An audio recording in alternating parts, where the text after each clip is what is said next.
Hi everybody, in this video I'm going to explain how to add a team member to your Pluto platform in the event you're not working alone during your exploratory phase around the platform.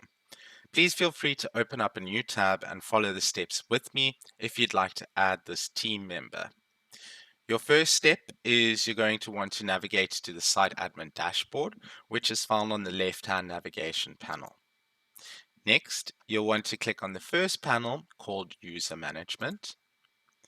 Then you'll navigate to the Add Users panel and click on the first option called Create Single User. When you're creating users manually, you have the option of filling in all their information for them, or you can simply fill out the required fields and letting your team member input the rest at a later stage. In this example, that's exactly what I'll do. Now, the details a user needs to log in is their username and password, which I'm going to go ahead and create right now.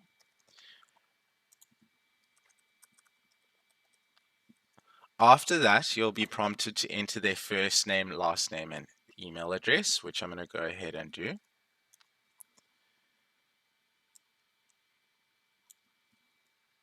And after that, there's all the fields that the user can go and fill out themselves at a later stage.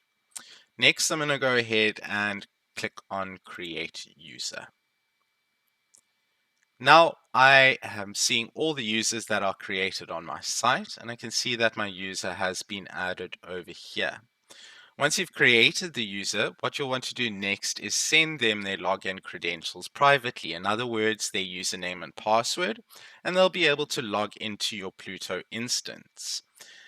Now, if you want to let them know how to update their password, what they're going to want to do is navigate right to the top right-hand side over here to the profile option.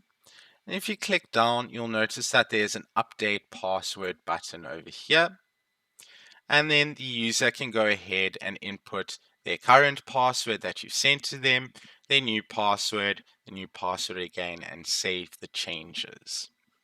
At this point, you've successfully added your team member to your site, but they'll only have default member privileges, otherwise known as the learner role.